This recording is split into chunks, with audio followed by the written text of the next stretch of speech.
हम सूबाई हुकूमत को भी बता देना चाहते हैं, वज़ीर आला साहब को भी, फिर हुकूमत हमसे शिकायत न करे कि हमें वक्त नहीं दिया गया, हमसे बातचीत का मौका नहीं दिया गया, हमने 48 घंटे रखा, कोई जज्बाती बात नहीं की है।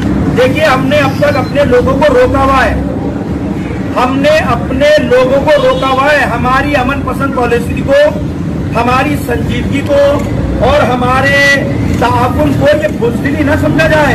अगर हुकूमत समझती है कि हम कमजोर हैं तो हम अपनी ताकत का इजहार बाद में भी कर दिखा सकते हैं और अपनी ताकत का इजहार करेंगे। हमने हिकमत अमली बना ली और ये इजहार सूबाए सिंध से शुरू होगा, जिसके असरात पूरे पाकिस्तान पर मुरतब होंगे।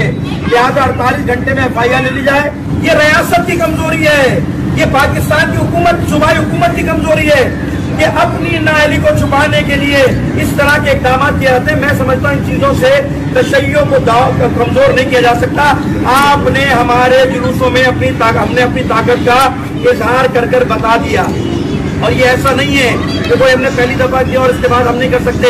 इसी में जिना रोड पे हमारे धरने तारीखी मौजूद हैं, हम जब चाहे पूरे सिंध को जाम करने की सलाहियत रखते हैं। इस वक्त पूरा सिंध आमादा है, हमने हर ऑप्शन पे सोचा है, लेकिन 48 घंटे उलमाए कराम ने फैसला किया कि 48 घंटे दे दे।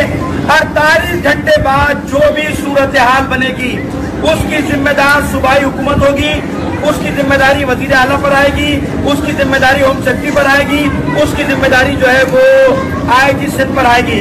लिहाजा मैं यही बात करता हूँ, 48